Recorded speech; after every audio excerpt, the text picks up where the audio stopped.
chapter education programs now, and also then do all the communication and outreach for Region 6, press releases, things like that. So anyway, we probably would have been at least more of an expert to have Nikki Hussey, which is our non-game biologist, but she had some other things going on today. So she asked me, Perry asked me if I could stand in, and I do actually have an interest in toads. I have an interest in all wildlife plants, etc. So I have some background knowledge, but I did visit with some folks too about some things you guys might want.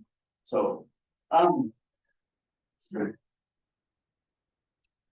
we go. Sweet. So amphibians, as I'm sure most of you know, they require water, right? I mean, reptiles, which often are associated with amphibians, don't necessarily require water. We all require water to live, but don't necessarily require water to breed, at least not every species, but amphibians need water. So when we don't have water, amphibians don't do well. And usually it's part of their breeding cycle of the, larval stage, think tadpoles, mud puppies, etc. for salamanders, that water is necessary. So being a semi-arid environment, we don't really have a lot of amphibians. I just looked this up quick. Florida has roughly 52 species, whereas Montana has 14. You break that out even into eastern and western Montana. Anybody know how many frog species we have in eastern Montana? Two. How about toad species? Three. 4. 3.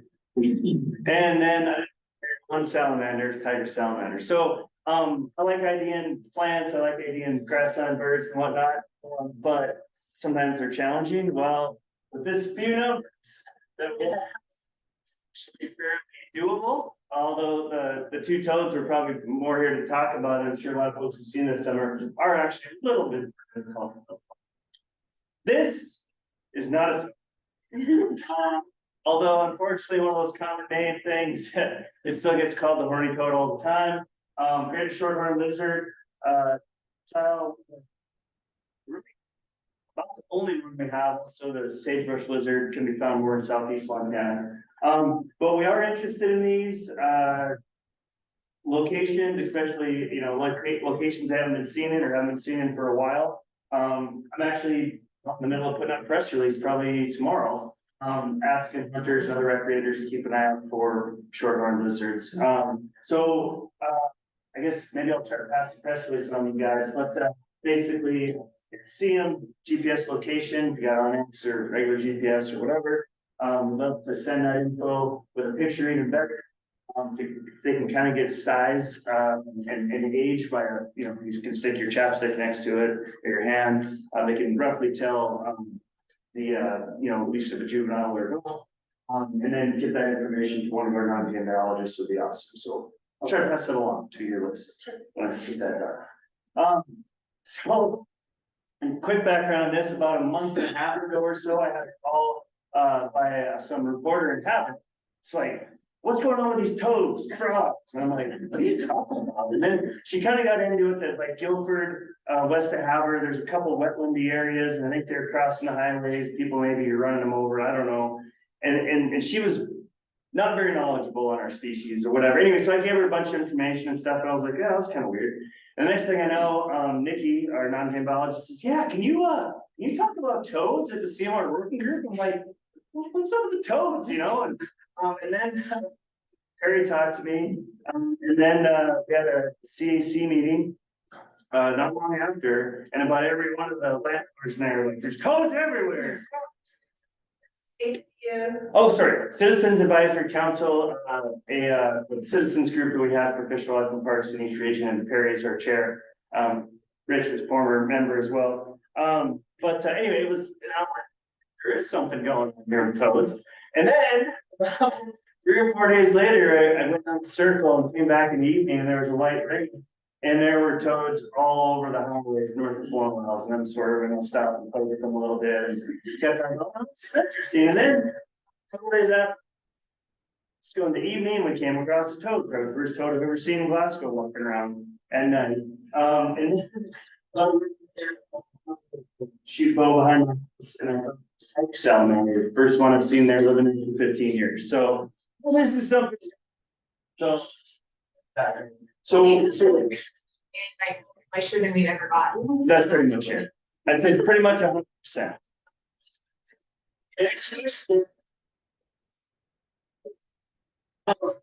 Two years of extreme drought obviously would make us not see much for the last two summers in particular. And as I talk to some of these experts, some of these species can just like hold out, not breed when conditions aren't good enough. Now, when conditions get good enough, which I would say they did this year, they actually have a term for it: explosive breeding populations of toads, frogs, and other critters such as that. So thankfully we had that time. And not just moisture, but also you guys as know, it was pretty timely at the right time when they're emerging, and it wasn't just all the rain in May and then dry for July, June, July, August. It fit well with a lot of things. So as I said, led to explosive breeding, and so I talked to both you guys probably these guys, Bryce Maxwell, a long time non-game guy for the state, and also Dan Bakken. And I just emailed them both to say anything else to add to that. We got more water, there's more toads, but they got a little more technical here. Maybe at least they can speak more eloquently than me, but this is from Dan. He says this year highlighted the impact that good conditions can have on breeding and general activity. They're allowable to be more active during daytime, evenings, just more moist. Given the wet conditions, more active in the last 2 years, as we said, and some of these species again are adapted to use this opportunity when it's here. And then Bryce was kind of added on to that. He said, all of them are adapted to surviving through drought, through harsh winters, and also thriving in these good years. He did say specifically Great Plains toads and plains spadefoots are particularly well adapted to really enhance their breeding with the right conditions, or those are two of the more upland species, if you will. But boreal forest frogs, woodhouse toads, and even northern leopards will take advantage of wet conditions in our grasslands. So, again, it's pretty obvious, but also pretty awesome. So I'm just basically bridging the rest of my talk, just going to go through these species. We can chat about them a little bit, but this is where I got all the information. I've been using this for years. I'm a former science teacher, and so I would go through a lot of our native species with my students. So it's very easy, just Google field guide FWP and this will come up. Honestly, it needs updated, it needs better information, but sometimes our non-game critters kind of get pushed to the side, unfortunately. So this is one you guys have all heard. Little tiny guy. This is one of our two frogs. This is the boreal forest frog. Basically everything east of the divide. Hopefully my sound here works. Kind of that first one you hear in the spring. I know as a kid and as an adult, I like to play with frogs. I would constantly try to find these guys, and as soon as you get close to wherever they're calling, they just go silent. And they're so tiny and they're so cryptic. You hardly ever find them, but often will dudes. And then our other frog, which I'm sure all of you have seen as well, northern leopard frog. Kind of a species of concern, more on the effect that sometimes we just don't see them for a while. So there could be different reasons for that, but it seems like when they're plentiful, they're pretty plentiful, especially along major river corridors and things like that. So here is their call.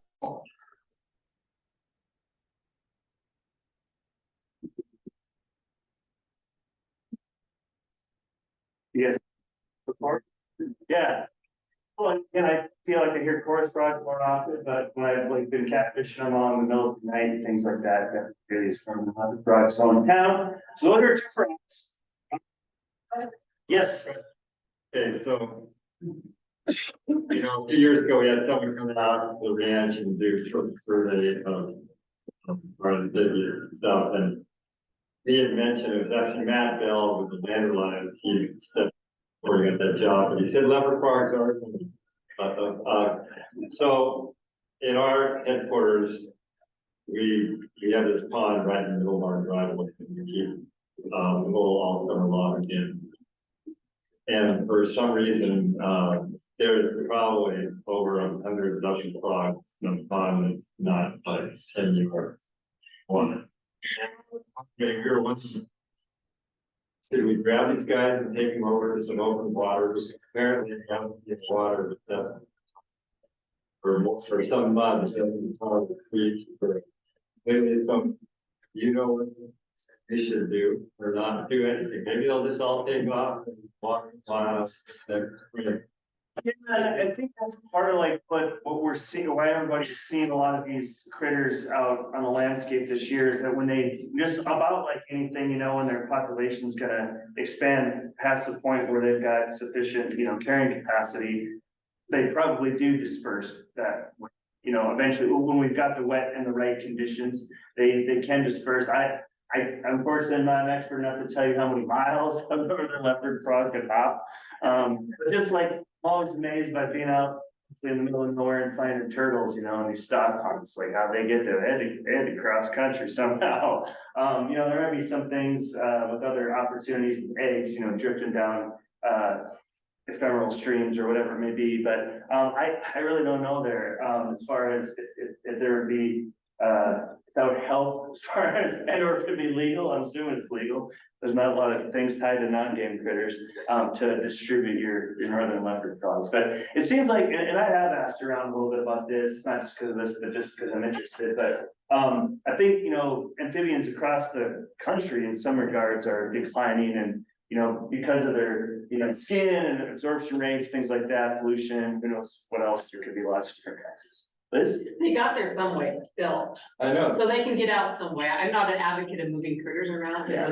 Yeah. Yeah. If it's disease, you're moving a disease someplace else, so let it be. They'll figure their way out. And send you to sleep at night, so that's good too. Thank you. So the plain spadefoot, is one that's probably not as commonly seen, partially just because they are small. They sometimes, this is one that Bryce did mention, is that can, you know, stay, I guess, estimated in the summer, and not come out to breed until the conditions are correct, and so they might not be out 2022 in the summer. Plains spadefoot, named after their little foot that they use their hind leg to dig in and burrow into the ground. They're called. Definitely heard that story for sure, when I've been out there, but, the one easily identifiable feature on this dude is that they've got vertical pupils, as opposed to all these other frogs and toads have horizontal pupils. So easily identifiable trait of this guy. Or. So here's kind of the two that I really feel like, you know, that we see probably most common, prairie or in our wetland areas in the prairie, but the great toad, that again, basically found, east of the divide and, can very commonly found, you know, when conditions are good, like they have in this summer. So I think a lot of people say that's sometimes some type of insect or something, but definitely one that you'll have you heard that this summer that's been out and about? Yeah, very, very cool. I'm gonna go into kind of diagnostic between this and the woodhouses in just a second, another slide. And the other one is the woodhouse's toad. So these guys, so again, Bryce has said, and a little bit background that I saw in that field guide information as well. These guys are found more in our uplandy, clay soils, maybe, you know, normally a fairly arid environment. But obviously we'll breed and you know, call and things like that when conditions are right. Whereas the woodhouses more tied to our, you know, larger river systems or the reservoir, Fort Peck, maybe Nelson. So in other words, they're pretty much constantly around water. And I do recall when I was a fairly young lad, in fact, I think I was working for CMR at the time, and first hearing these guys call, yes. I want to hear your story, but my brother tells everybody that it's maybe porcupines, so you'll understand when you hear it. But anyway, I'm in Stillwater County along the Yellowstone River, and people fall for it really. So, yes, this is their call. I heard the main porcupines, but it's a master porcupine. And use that. I do back well, it was probably about 6 or 7 at the time, his son, and we camped next to Fort Peck Reservoir in June. These guys were just going to town. He's just like, Dad, I can't sleep. It's horrible. Phone or something. Pretty obvious call, but those are very recognizable. Sounds like a crying baby, maiden porcupine, I guess if you. That's cool.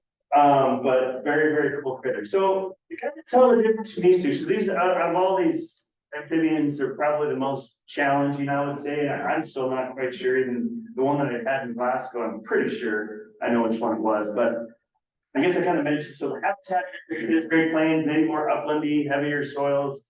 Woodhouse is more sandier soils along floodplains, Mill, Missouri, Yellowstone. In that river. So that's one thing, just by their location where you may encounter them, which is kind of like, the one that I saw in Glasgow was a Woodhouse, just because we're in the floodplain in the Mill there.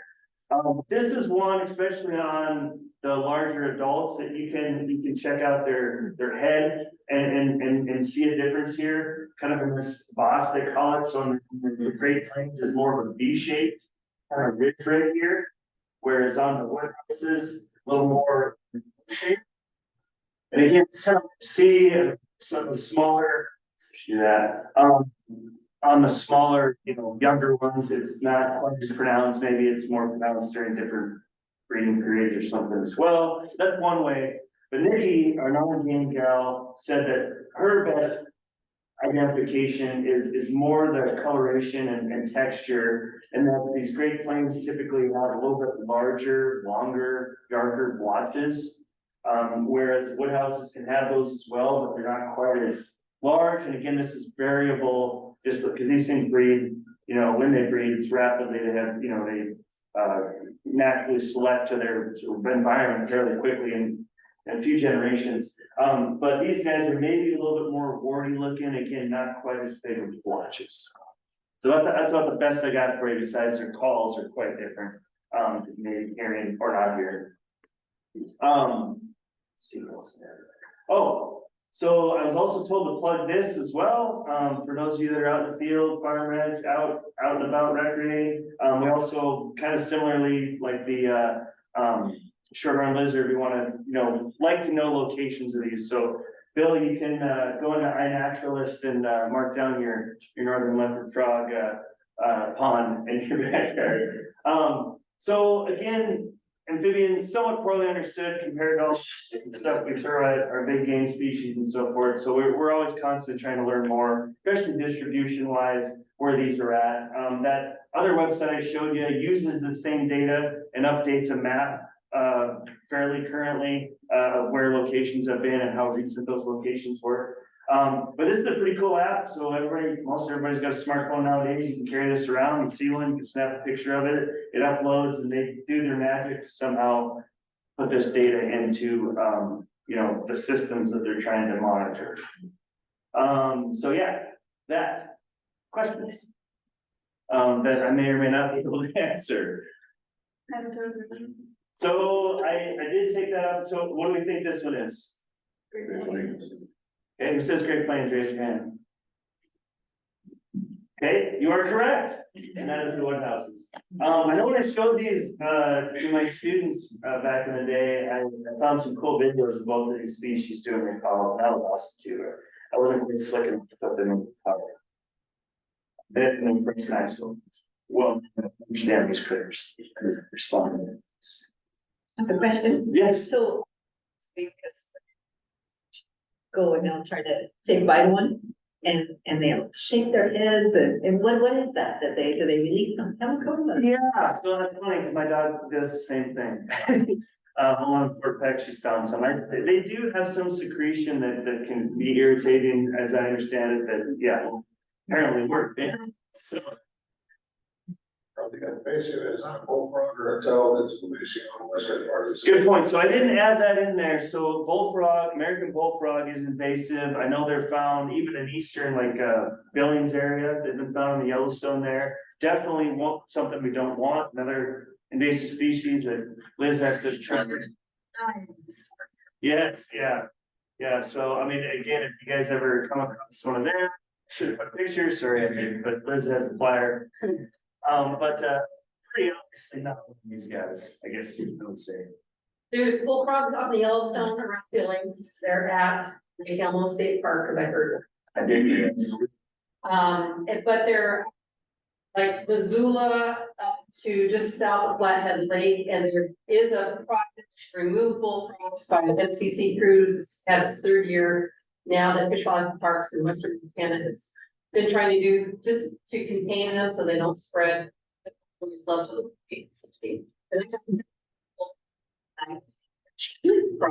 which was so fun. Then did you eat legs? Like, did Oh, they fry them? Oh my.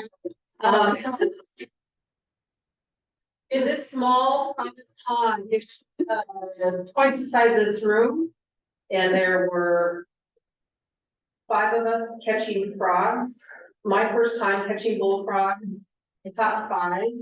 The rest of them got 156 out of a very small area. 6 were adults, the others were froglets. Some of them still had their tails on, but they were frog body. Some didn't have the tails on still, but it's so big. And no native things because both of these are native. Very aggressive. Very aggressive. You know